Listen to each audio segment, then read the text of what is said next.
स्कंद 10वा अध्याय 61वा भगवंतांच्या संततीचे वर्णन व अनिरुद्धाच्या विवाहामध्ये रुक्मीला मारणे। श्रीशुक म्हणतात, श्रीकृष्णांच्या प्रत्येक पत्नीला 10 पुत्र झाले। ते सर्व गुणांच्या बाबतीत वडिलांपेक्षा कमी नव्हते। श्रीकृष्ण आपल्या महालाबाहेर कधीही जात नाहीत। असे पाहून आपणच श्रीकृष्णांना अत्यंत प्रिय आहोत असे त्या राजकन्यांना वाटे, कारण त्यांना श्रीकृष्णांच्या खऱ्या स्वरूपाची जाणीव नव्हती। आत्मानंदामध्ये असलेल्या श्रीकृष्णांचे कमळाच्या कळीप्रमाणे सुंदर मुख, दीर्घ बाहू, आकर्ण नेत्र, प्रेममय हास्य, भावपूर्ण नजर आणि मधुर वाणी यांमुळे त्या सुंदरी स्वतःच मोहित झालेल्या असत। त्या आपल्या शृंगारपूर्ण हावभावांनी त्यांचे मन जिंकू शकत नसत। मंद हास्ययुक्त नेत्रकटाक्षांनी व भुवयांच्या विलासाने त्या 16 सहस्त्र स्त्रिया कामकलेच्या भावांनी परिपूर्ण असे कामबाण त्यांच्यावर सोडीत, परंतु कोणत्याही साधनांनी त्या भगवंतांचे मन विचलित करू शकल्या नाहीत। ब्रह्मदेव इत्यादी देवांना सुद्धा ज्यांचे खरे स्वरूप कळले नाही, त्याच रमारमणांना त्या स्त्रियांनी आपल्या पतीच्या रूपाने प्राप्त करून घेतले होते। आता नित्य त्यांचे प्रेम आणि आनंद वाढत होते आणि त्या प्रेमपूर्ण हास्ययुक्त पाहणे, नव्या समागमाची लालसा इत्यादींनी भगवंतांची सेवा करीत असत। त्या सर्व पत्न्यांच्या बरोबर सेवा करण्यासाठी शेकडो दासी असत।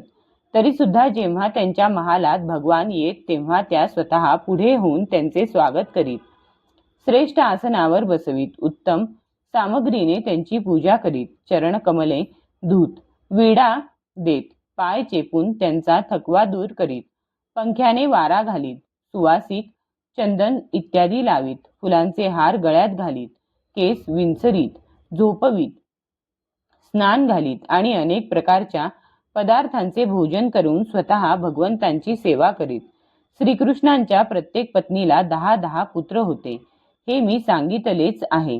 त्यांपैकी ज्या 8 पट्टराण्या होत्या त्यांच्या प्रद्युम्न इत्यादी पुत्रांविषयी मी आता सांगतो। प्रद्युम्न, चारुदेष्ण, सुदेष्ण, पराक्रमी, चारुदेह, सुचारू, चारुगुप्त, भद्रचारू, चारुचंद्र, विचारू आणि 10वा चारू असे रुक्मिणीला 10 पुत्र झाले। हे सर्वजण कोणत्याही बाबतीत वडिलांहून कमी नव्हते। भानू, सुभानू, स्वरभानू, प्रभानू, भानुमान, चंद्रभानू, बृहद्भानू, अतिभानू, श्रीभानू आणि प्रतिभानू असे सत्यभामेचे 10 पुत्र होते। जांबवतीचे साम, सुमित्र, पुरुजित, शतजित, सहस्त्रजित, विजय, चित्रकेतू, वसुमान, द्रविड आणि क्रतू असे 10 पुत्र होते। हेही श्रीकृष्णांना प्रिय होते। नागनजिताला वीर, चंद्र, अश्वसेन, चित्रगु, वेगवान, वृष, आम, शंकू, वसु आणि कांतिमान कुंती असे 10 पुत्र झाले। कालिंदीचे हे 10 पुत्र होते।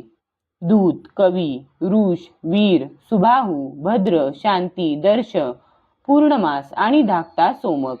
मद्र देशाची राजकुमारी लक्ष्मणा हिच्यापासून प्रघोष, गात्रवान, सिंह, बल, प्रबल, ऊर्ध्वग, महाशक्ती, सह, ओज आणि अपराजित यांचा जन्म झाला।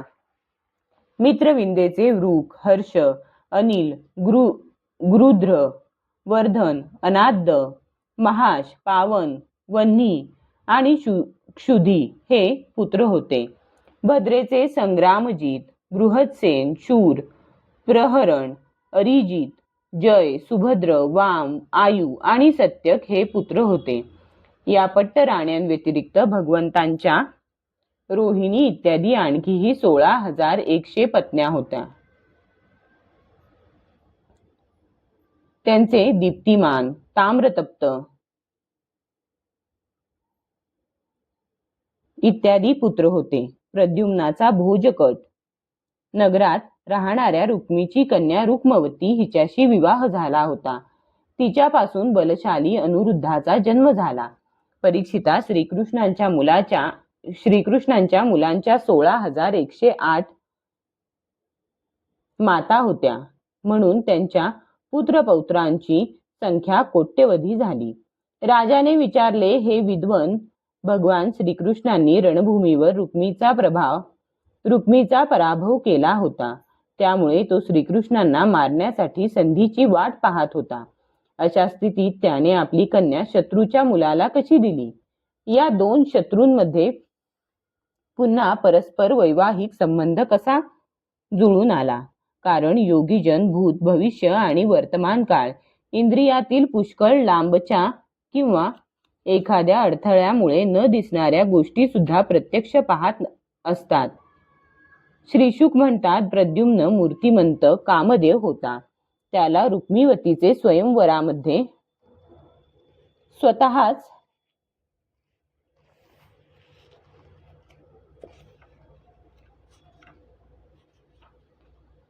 वरमाला घातली. त्यावेळी युद्धामध्ये प्रद्युम्नाने एकट्यानेच तेथे एकत्रित आलेल्या राजांना जिंकले आणि रुक्मवतीचे हरण केले. श्रीकृष्णांकडून अपमानित झाल्यामुळे जरी रुक्मीच्या मनातील वैर कायम होते, तरी सुद्धा आपली बहीण रुक्मिणी हिला प्रसन्न करण्यासाठी त्याने आपला भाचा प्रद्युम्न याला आपली कन्या दिली. परीक्षिता रुक्मिणीची एक सुंदर चारुमती नावाची कन्या होती. कृतवर्म्याचा पुत्र बली याने तिच्याशी विवाह केला. रुक्मीचे श्रीकृष्णांशी वैर होते, तरी सुद्धा आपल्या बहिणीला प्रसन्न करण्यासाठी त्याने आपली नात रोचना हिचा विवाह रुक्मिणीचा नातू अनिरुद्ध याच्याशी लावून दिला. अशा प्रकारचा विवाह संबंध शास्त्रविरुद्ध होता हे रुक्मीला माहीत असून सुद्धा बहिणीच्या प्रेमाखातर त्याने असे केले. राजा अनिरुद्धाच्या विवाह सोहळ्यासाठी भगवान श्रीकृष्ण, बलराम, रुक्मिणी, प्रद्युम्न, सांब इत्यादी भोजकट नगरीला आले. विवाह सोहळा संपल्यावर कलिंग नरेश इत्यादी गर्विष्ठ राजे रुक्मीला म्हणाले, तू बलरामाला द्यूतात जिंकून दाखव. हे राजा रुक्मी, बलरामाला द्यूत खेळता येत नाही, परंतु खेळण्याचे त्याला जबरदस्त व्यसन आहे. त्या लोकांनी इरेला घातल्याने रुक्मीने बलरामांना बोलावून तो त्यांच्याबरोबर द्यूत खेळू लागला. बलरामांनी अगोदर 100, नंतर 1000 व त्यानंतर 10,000 मोहरांचा डाव लावला. ते सर्व रुक्मीने जिंकले. तेव्हा कलिंग राजा दात विचकावून खदखदा हसून बलरामांची खिल्ली उडवू लागला. बलरामांना ते सहन झाले नाही. यानंतर रुक्मीने 1,00,000 मोहरांचा पण लावला. तो बलरामांनी जिंकला, परंतु रुक्मी लबाडीने म्हणू लागला की मी जिंकलो. यावर बलराम पौर्णिमेच्या दिवशी समुद्र खवळावा तसा रागाने खवळला.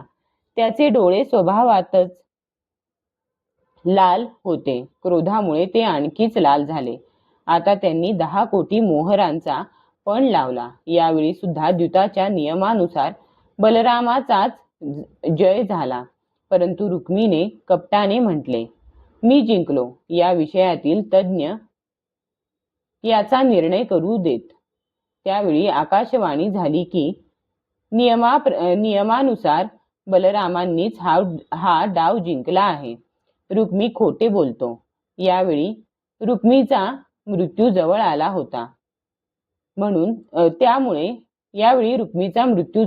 होता. त्यामुळे त्याच्या साथीदार दुष्ट राजांनी त्याला भडकावले.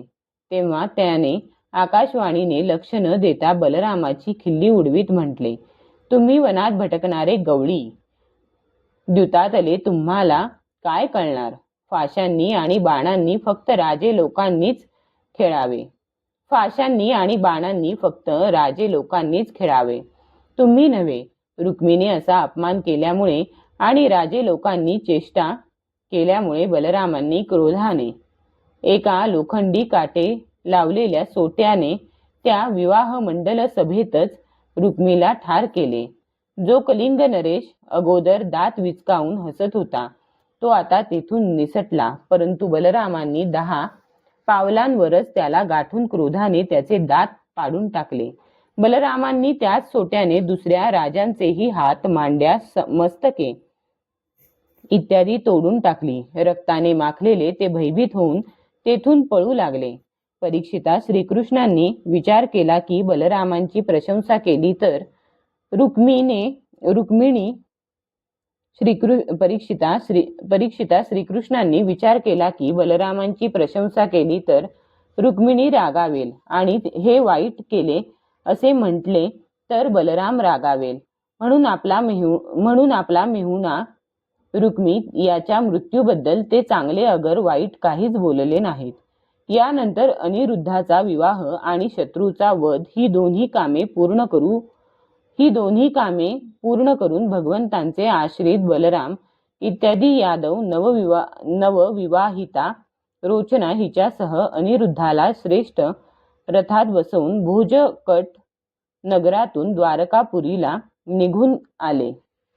अध्याय 61 समाप्त.